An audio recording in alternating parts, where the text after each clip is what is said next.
여러분 안녕하세요. 여러분 신앙 강좌 네 번째 시간 관계 영성이라는 제목으로 강의를 하게 된 윤중건 목사입니다. 기도하시겠습니다. 은혜로우신 아버지 하나님, 오늘 이 시간 온라인을 통하여서 여러분 신앙 강좌 네 번째 시간을 진행하고자 합니다. 관계 영성에 대해서 함께 생각해 보고자 합니다.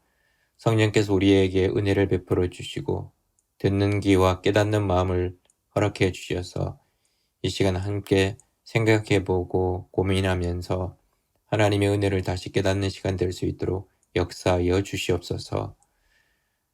우리의 관계 속에서 역사하시는 하나님, 우리가 맺고 있는 모든 관계 속에서 믿음이 무엇인지 다시 한번 생각해 봄으로 말미암아 전하는 자나 듣는 자나 함께 은혜가 될 수 있도록 성령으로 인도하여 주시옵소서. 예수님의 이름으로 기도하옵나이다. 아멘.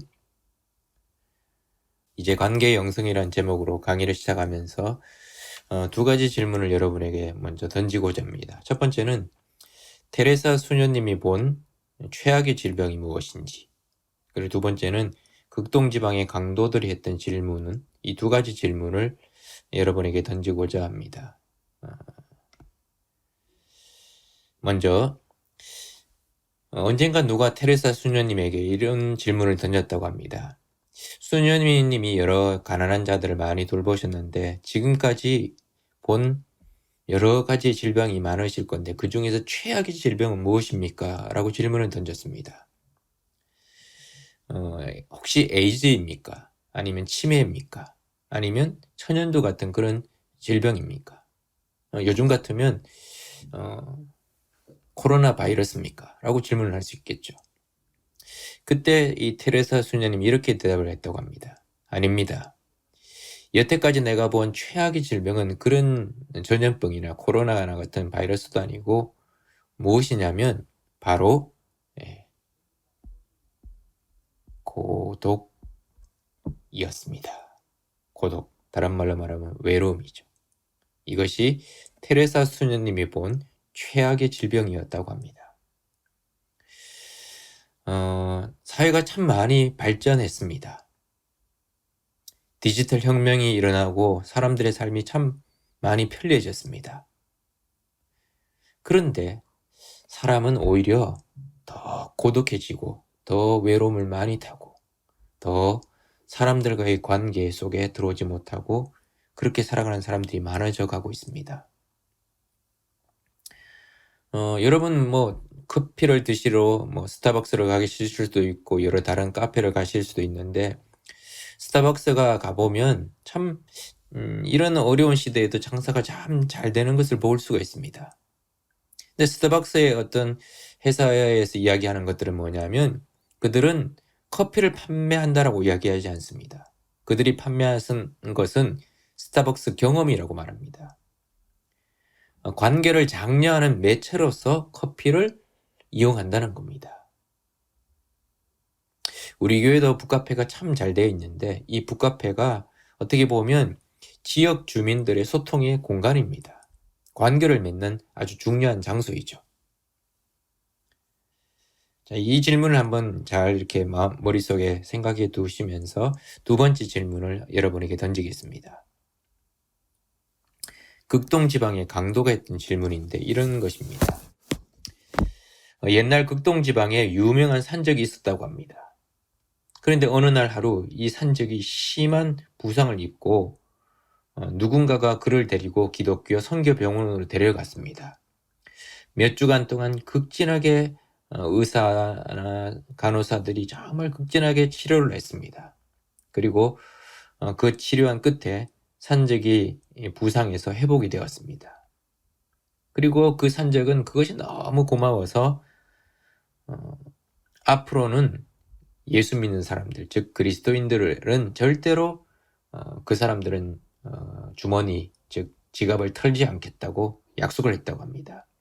그게 소문이 번져서 그 산적에게 걸려든 사람은 누구나 저는 그리스도인입니다 라는 말을부터 먼저 했다고 합니다. 그러다 보니까 이 강도, 즉 산적이죠. 문제에 봉착했습니다.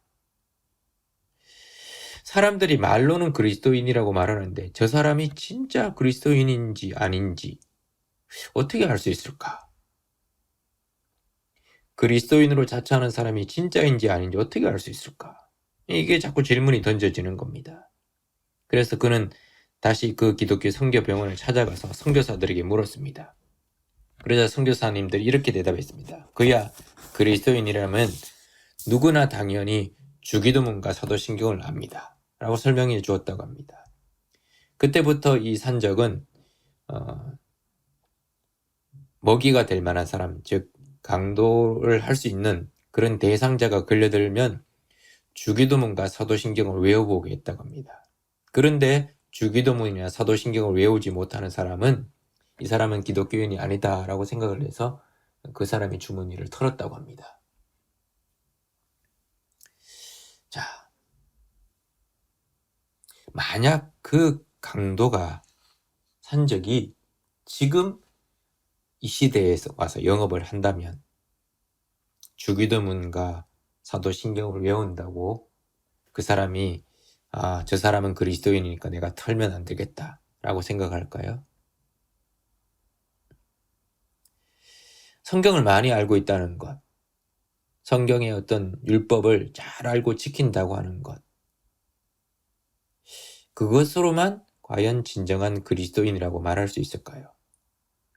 자, 이 두 가지 질문을 여러분 머릿속에 한번 잘 생각해 보시면서 오늘 이제 강의를 시작하고자 합니다.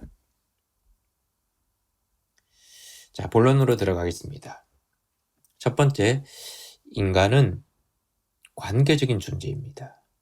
그리고 두 번째는 믿음은 물론 여러 가지 표현으로 쓸 수 있겠지만 가장 중요한 것은 관계입니다.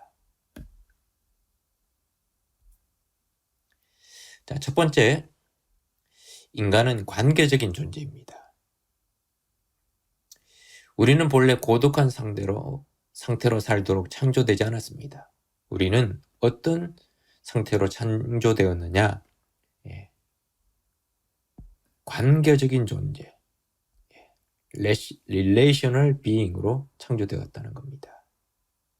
관계적인 존재로 창조가 되었습니다. 모든 사람은 당연히 자신의 타고난 배경과 기질에 따라서 다양한 관계적 필요를 가지고 있습니다. 분명한 사실은 어느 누구도 원래 의미 있는 관계로부터 멀리 떨어져 혼자 살아가야 하는 운명을 가지고 태어나지 않았다는 겁니다. 어느 작가가 이런 말을 했습니다.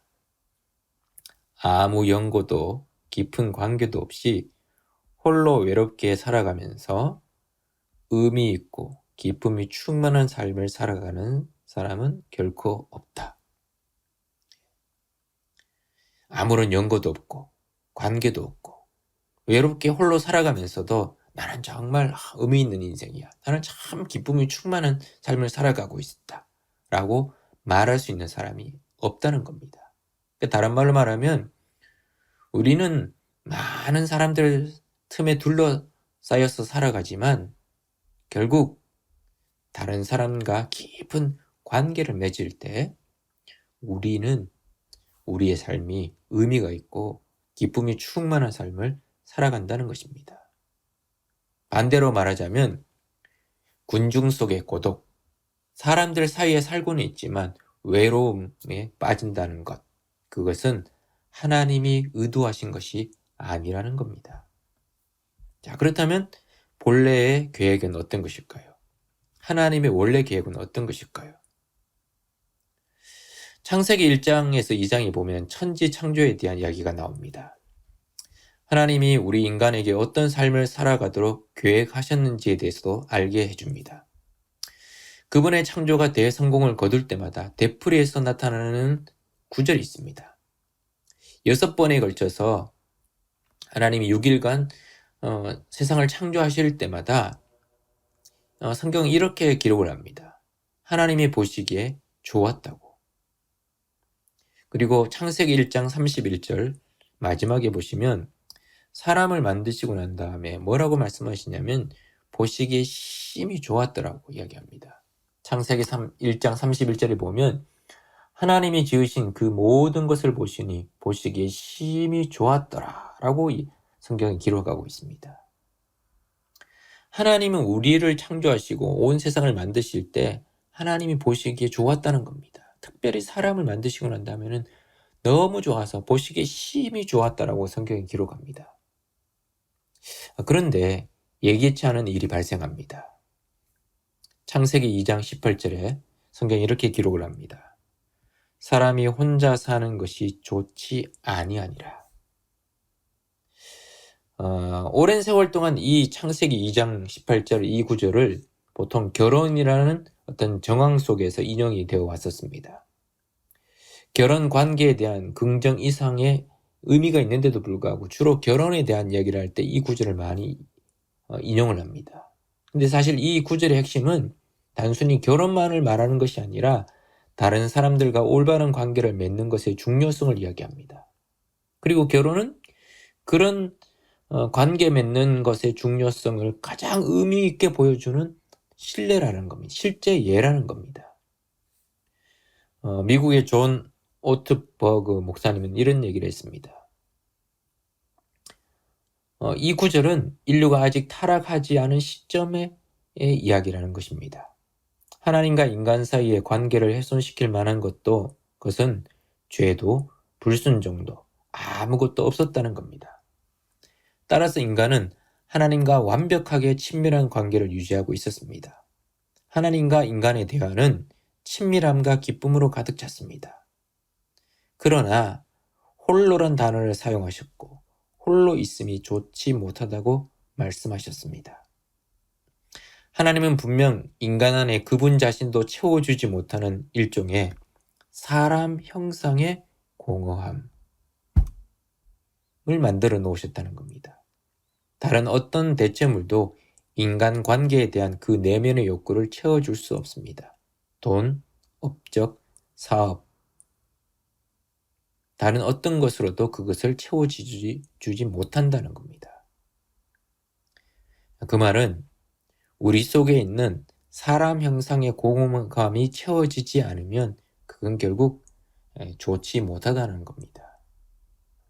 자, 그러면 고독하다는 것이 우리의 삶에 가져다 주는 어떤 문제나 피해가 있을 겁니다. 자, 어떤 문제나 피해가 발생할까요? 네 가지가 있을 수 있습니다. 첫 번째는 삶에 대한 관점이 상실됩니다. 균형 잡힌 시각으로 우리를 이끌어줄 객관적인 목소리가 전혀 없기 때문에 우리의 자존감은 더 낮아지고 우리의 교만은 더 높아지는 경향이 있다는 겁니다. 고독에 빠질수록. 분명히 우리에게 이렇게 이야기합니다. 성경은 우리의 싸움은 혈과 육에 대한 것이 아니라고 이야기합니다. 우리의 적인 사단은 우리의 적의 가장 성공적인 전략은 우리를 쉽게 공격하고 파괴할 수 있도록 우리를 고립시키는 것입니다. 자, 양은 이리로부터 공격을 잘 당합니다. 이리가 양을 공격할 때는 언제냐면 양이 무리지어서 모여있을 때가 아니라 무리로부터 떨어져 있을 때, 홀로 고립되어 있을 때가 이리가 양을 공격할 때입니다. 두 번째, 고독이 가져다 주는 병은 무엇이냐? 친교에 대한 두려움을 가지게 만듭니다. 친교에 대한 두려움. 의미 있는 관계를 맺지 못하는 사람들은 친교를 지나치게 두려워하는 경향이 있습니다. 친밀한 우정을 경험해 본 적이 없는 사람은 그런 종류의 관계에 대해서 더 많이 두려워하는 경향을 보입니다. 친밀함을 두려워하는 사람들은 다른 사람이 자신을 제대로 알게 되면 좋아하지 않을 것이라고 생각합니다. 그래서 거부당하는 위험을 감수하느니 차라리 고립, 혼자, 외로이 떨어져 있는 그 편을 택하는 것입니다. 자, 세 번째는 이기심입니다. 고독은 이기심을 낳습니다. 홀로 살아가는 사람은 시간이 흐를수록 자기 도취에 빠지게 됩니다. 그러다 결국 관계 단절의 치명적인 부작용 가운데 하나에 굴복하고 맙니다. 그게 뭐냐? 자기중심주의라는 겁니다. 그렇게 되면 아주 좁은 렌즈를 통해 삶을 보니까 근시안적으로 살아갈 수밖에 없는 겁니다. 자, 마지막 외로움이 주는 피해는 뭐냐? 건강이 악화된다는 겁니다. 홀로 살아가는 사람들은 의미 있는 관계 속에서 살아가는 사람들보다 질병이나 건강 악화에 노출될 위험성이 크다고 이야기합니다. 존 오트버그 목사님의 책에서는 당신이 그들을 알기 전까지는 모두가 정상이다 라는 책에 보면 9년 동안 7,000명의 삶을 추적하여 관계에 대한 진단한 연구를 언급한 적이 있습니다. 그게 보면 이런 얘기가 나옵니다. 가장 고립된 환경에서 사는 사람들이 견고한 관계로 맺어진 사람들보다 사망 확률이 3배나 높다. 흡연, 건강하지 못한 식사 습관, 비만, 음주처럼 해로운 건강 습관을 가지고 있지만 견고한 사회적 관계 속에서 살았던 사람들은 훌륭한 건강 습관을 가지고 있지만 고독한 삶을 살았던 사람들보다 훨씬 더 오래 살았다라는 통계가 있다는 겁니다. 한마디로 말하면 혼자 아무리 맛있고 몸에 좋은 음식을 먹는 것보다는 친한 친구들과 그냥 햄버거를 먹는 것이 훨씬 더 건강에 좋다는 겁니다. 헨리 클라우드 박사의 연구 결과에 보면 이런 얘기가 나옵니다. 다른 사람들과 관계를 맺고 사랑하는 인간의 능력은 정신 건강과 육체 건강의 기초가 된다. 이 연구는 우리가 사랑하는 관계, 다시 말해서 긴밀한 유대 관계 속에 있을 때 성장한다는 사실을 보여준다. 홀로 고립되어 있을 때 우리는 서서히 죽어가게 된다. 자, 고독은 이만큼 여러 가지 우리의 삶의 폐해를 초래합니다. 고독이 왜 좋지 못하느냐? 외로움이 왜 좋지 못하느냐? 우리는 원래 관계를 위해서 창조된 존재이기 때문이 그렇습니다. 홀로 사는 삶은 우리 속에 담긴 하나님의 형상,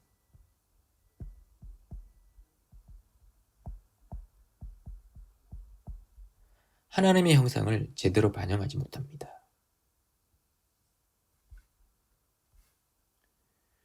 창세기 1장 26절에 보면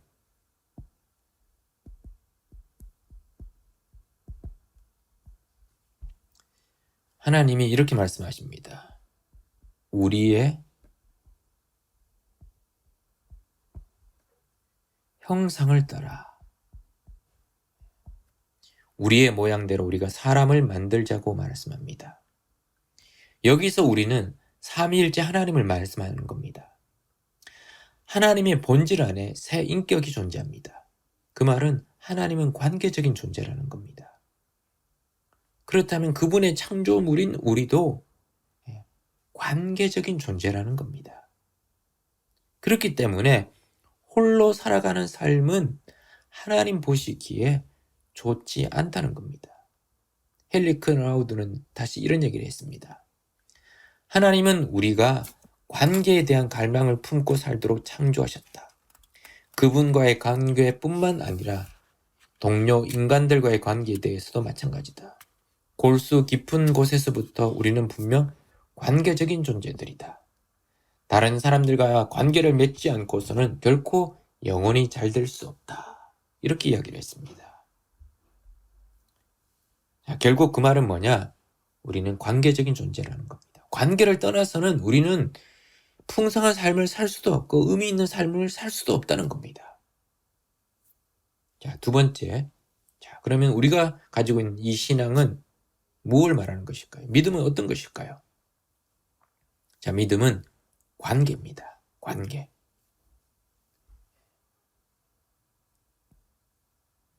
이 관계라는 단어가 굉장히 중요하죠. 자, 믿는다는 게 뭘까요? 어떤 지적인 동의? 아니면 어떤 지식을 받아들이는 것? 정보를 받아들이는 것? 그것이 아닙니다. 영어로 믿는다는 단어가 believe라는 단어를 씁니다. 이 단어는 동사, 비동사와 명사 life가 결합된 단어입니다. 자, 그 말은 믿는다는 것은 뭘 말하느냐? 그냥 뭔가를 지적인 동의한다는 그런 것이 아니라 존재하며 살아간다는 겁니다. 내 존재를 삶에 맡긴다는 겁니다. 그러니까 고개를 끄덕여 지적으로 동의한다는 뜻이 아니라 내 마음을 내주는 것, 소중히 품는 것, 좀 더 말하자면 사랑한다는 것, 그게 믿는다는 겁니다. 자, 구약에서 가장 먼저 우리가 믿음장이라고 말할 수 있는 그 구절이 창세기 15장 6절에 나옵니다. 아브라함이 하나님을 믿으니 이것을 그의 의로 여기셨다라고 이야기합니다. 창세기 15장 6절에 보면 믿는다라는 단어가 나옵니다.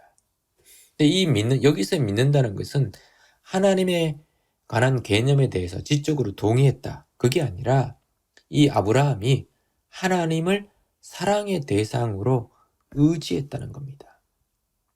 하나님을 사랑의 대상으로 의지했다는 겁니다. 그 말은 뭐냐? 하나님과 관계 속에 들어갔다는 겁니다. 바른 관계 속에 들어갔다는 겁니다. 자, 그렇기 때문에 진짜 우리가 바른 성도라면 이런 질문을 던져야 됩니다. 누구를 사랑할 것인가?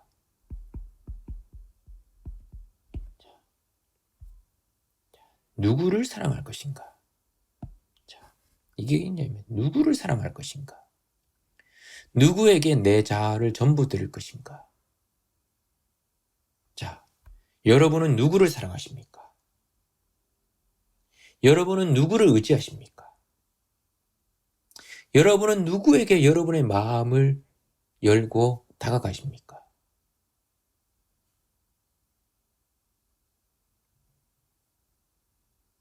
그게 믿음이라는 겁니다. 믿음은 단순한 지적인 동의 아니면 의지적인 결단, 그게 아니라 바른 관계라는 겁니다. 내가 누구를 의지하고 누구를 사랑하고 누구를 신뢰하고 누구와 함께 있고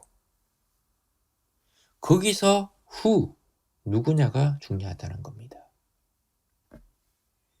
자, 두 번째로 하나님이 우리를 창조하신 이유가 뭐죠? 너무나 잘 알고 있죠. 관계를 위해서 우리를 창조하셨습니다. 조셉 시틀러라는 분이 이런 얘기를 했습니다. 우리는 공동체와 친교와 생태계를 위해서 지어졌다. 하나님의 형상대로 창조되었다라는 것은 다른 말로 말하면 관계라는 말을 풀어 쓴 것이다.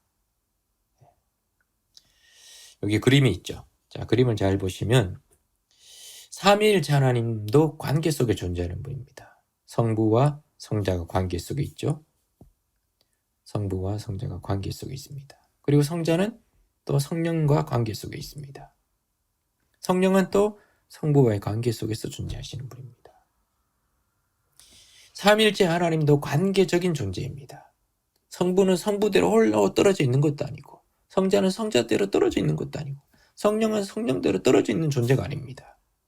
성부 하나님이 성자 예수님을 이 땅에 보내셨듯이 성자 예수님의 영이 성령이듯이 그 성령은 하나님이 우리에게 보내신 영이듯이 관계 속에 존재하는 분이라는 겁니다. 그 말은 우리도 관계 속에 존재한다는 겁니다. 우리는 하나님과의 관계 속에 있습니다.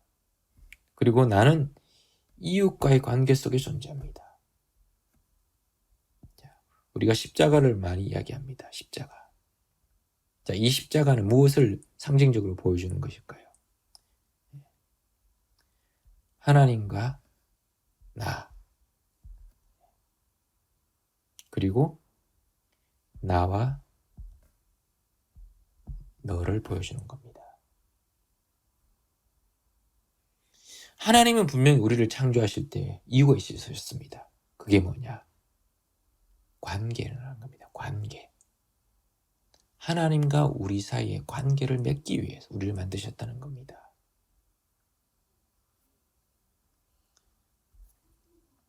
자,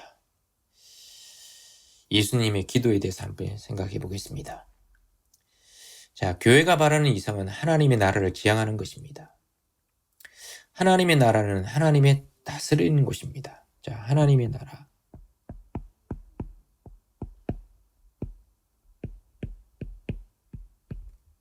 하나님의 나라는 하나님이 다스리는 곳입니다. 하나님이 다스린다는 것은 하나님의 주권을 인정하고 성경 속에 나타난 하나님의 뜻을 순종한다는 것을 의미합니다. 그리고 성경 속에 나타난 하나님의 뜻 중에서 하나는 뭐냐? 거룩한 공동체입니다. 그러니까 하나님의 가장 큰 꿈 가운데 하나는 진정한 공동체를 만드는 것입니다. 그분과 하나됨으로, 그리고 우리가 서로 하나됨으로 그런 아름다운 공동체로 나가기를 원하시는 겁니다. 그렇기 때문에 교회가 나아가야 될 방향도 바로 여기에 있는 겁니다. 요한복음 17장에 기록된 예수님의 말씀은 결국 우리를 향하신 하나님의 꿈을 읽을 수가 있습니다. 요한복음 17장에 보면 예수님의 기도에 대한 얘기가 많이 나오고 예수님의 기도에 대한 기록이 나옵니다. 십자가를 향해 나아가면서 자신을 위해서 기도하지 않고 뒤에 남겨둘 사람들을 위해서 기도하셨습니다. 그분의 삶이 거의 끝나갈 무렵 마음 가장 깊은 곳에 품었던 꿈, 가장 중요하게 생각한 것을 드러내셨습니다. 자, 그 구절 중에 한 구절인 요한복음 17장 11절 말씀. 자, 한번 여기 화면에 나오는 말씀인데 우리 다 같이 함께 한 목소리를 읽도록 하시겠습니다. 나는 세상에 더 있지 아니하오나 그들은 세상에 있사옵고 나는 아버지께로 가옵나니 거룩하신 아버지여 내게 주신 아버지의 이름으로 그들을 보전하사 우리와 같이 그들도 하나가 되게 하옵소서. 예수님의 기도는 예수님 자신에게 초점이 맞춰져 있던 것이 아니었습니다. 남겨질 제자들을 위한 기도였습니다. 그리고 그 제자들이 정말 앞으로 경험하게 될 그 관계가 얼마나 깊은 관계를 맺기를 원하시는지를 이 기도를 통해서 우리는 볼 수가 있는 겁니다.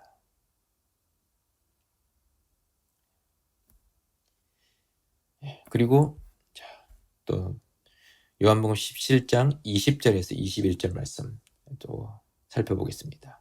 자, 화면을 보시면서 또 같이 읽겠습니다. 내가 비옵는 것은 이 사람들만 위함이 아니요 또 그들의 말로 말미암아 나를 믿는 사람들도 위함이니 아버지여 아버지께서 내 안에 내가 아버지 안에 있는 것 같이 그들도 다 하나가 되어 우리 안에 있게 하사 세상으로 아버지께서 나를 보내신 것을 믿게 하옵소서. 성부, 성자, 성령 하나님이 서로에게 그렇게 해 오셨듯이 예수님은 제자들을 통해서 그들의 말을 통해서 나를 믿는 사람, 예수님을 믿는 사람들도 관계 속에서 서로 격려하고 지원하고 존중하고 사랑해주는 그런 특징들이 나타나기를 바라셨던 겁니다. 그것이 예수님의 기도였고 우리를 향해 품고 계신 예수님의 꿈이었던 겁니다.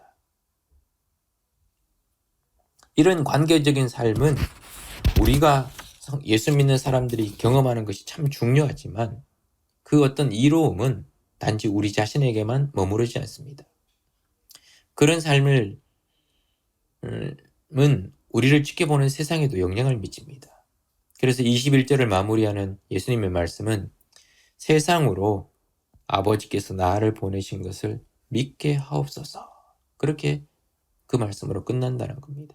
이 말은 믿지 않는 자들의 눈에 비치는 예수님의 삶과 메시지의 어떤 진실성은 그 말은 뭐냐? 그분에게서 있는 것이 아니라 그분의 제자인 우리가 서로 맺고 있는 관계에 달려 있다는 겁니다. 자, 그래서 프란시스 셰퍼 박사는 이런 얘기를 했습니다. 우리가 서로 맺는 관계는 이 세상이 우리 메시지의 진실성을 판단하는 데 사용하는 기준이다. 기독교 공동체는 최후의 변증이라는 의미다. 최후의 변증.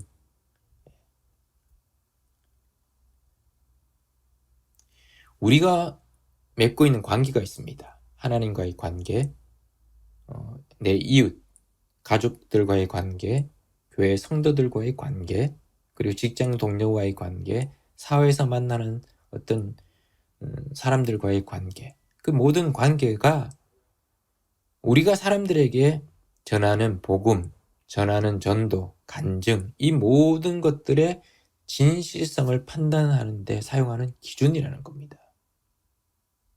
즉 기독교 공동체는 최후의 변증, 변론하는 증거라는 겁니다.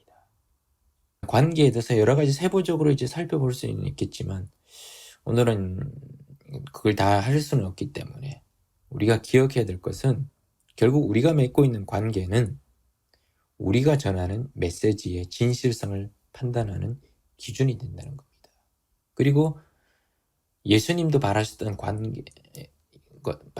것은 우리가 정말 이상적인 성부, 성자, 성령께서 하나가 되었듯이 우리도 그렇게 하나가 되는 친밀한 관계를 맺기를 원하셨던 겁니다.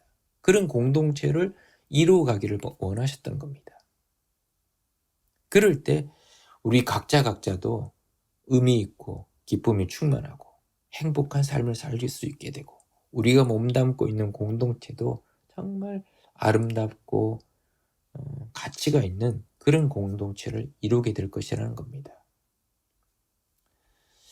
자, 이제 말씀을 좀 오늘 강의를 이제 결론에 이르고자 합니다. 오늘 강의를 통해서 요 한 3가지 정도만 기억하셨으면 좋겠습니다. 첫 번째, 믿음의 참된 시험은 관계의 시험이다. 여러분이 신앙생활을 하면서 여러 가지 시험을 많이 경험하시죠. 근데 그 시험을 잘 생각해 보십시오. 어떤 시험입니까? 물론 때로는 재정에 관련된 시험도 있고 어떤 육체의 질병으로부터 오는 시험도 있을 수 있죠. 근데 잘 생각해 보면 우리의 믿음에 흔들거나 우리의 믿음을 이렇게 풍랑 일게 만드는 시험은 어떤 시험이냐? 관계로부터 오는 시험이라는 겁니다. 관계에서부터 오는 시험이라는 겁니다. 성도들과의 관계, 목회자와의 관계, 그리고 주변 사람들과의 관계, 이런 관계로부터 오는 시험에서 우리의 믿음이 흔들린다는 겁니다. 자, 두 번째, 사람은 의지할 대상이 아니라 사랑해야 될 대상이라는 겁니다. 우리의 신앙, 믿는다는 건 뭐냐? 하나님과의 관계가 가장 우선이 되어야 된다는 겁니다. 그런데 우리가 자칫 잘못하다 보면 하나님과의 관계가 우선이 아니라 교회 안에서 내가 만나는 사람, 나하고 친한 사람들과의 관계가 우선일 수가 있다는 겁니다. 그렇게 되면 하나님과의 관계도 자칫 잘못되거나 어긋날 수 있다는 겁니다. 그렇기 때문에 우리가 의지할 대상은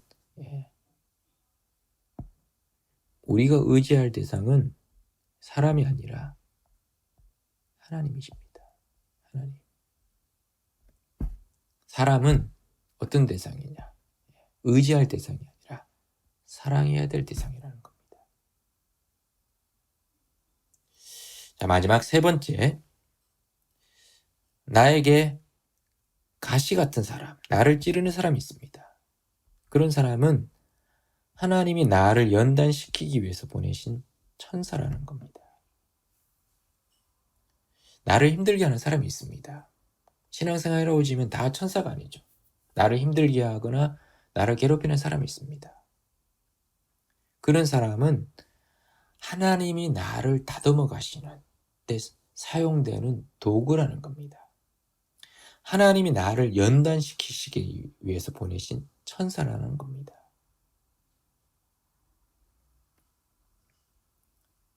자, 적용 질문 2가지를 한번 드릴 테니까 여러분 삶 속에 한번 적용해 보십시오.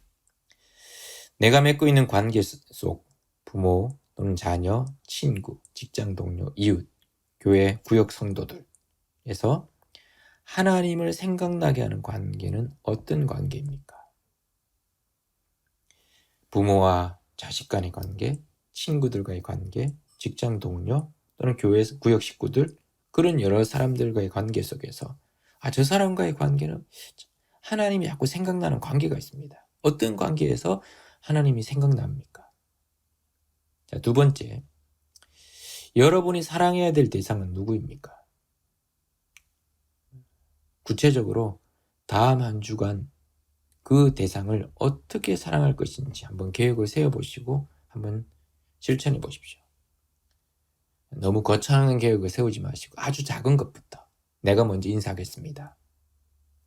내가 먼저 손 내밀겠습니다. 내가 먼저 아는 척 하겠습니다. 뭐 그런 것도 좋겠죠. 자, 그런 계획을 세우고 한번 실천해 보십시오. 자, 그러면 여러분의 삶이 지금과는 조금 다른 삶을 살 수 있을 것입니다. 자, 구체적으로 이제 사람과의 관계, 그리고 자연과의 관계, 여러 가지 관계가 있지만 오늘은 여기까지 하고 여러분 한번 적용 질문 잘 생각해 보시고 한번 실천해 보시면 좋겠습니다. 자, 기도하시겠습니다. 하나님, 우리를 관계 속에서 지으시고 결국 믿음도 하나님과의 관계이고 결국 우리의 삶이 관계 속에서 이루어진다는 것을 깨닫게 됩니다. 믿음의 시험은 관계의 시험이고 그리고 사람은 의지할 대상이 아니라 사랑해야 될 대상이고 나에게 가시 같은 나를 찌르는 사람은 하나님이 나를 연단시키기 위해서 보내신 천사라는 것을 기억하면서 내가 사랑해야 될 대상이 누군지를 다시 생각해 보며 다음 한 주간 먼저 인사하고 먼저 손을 내미는 저희가 될 수 있도록 인도하여 주시옵소서. 예수님의 이름으로 기도하옵나이다. 아멘. 예, 끝까지 동영상 강의에 온라인으로 함께 해주셔서 감사합니다. 평안한 한 주 되시기 바랍니다. 감사합니다.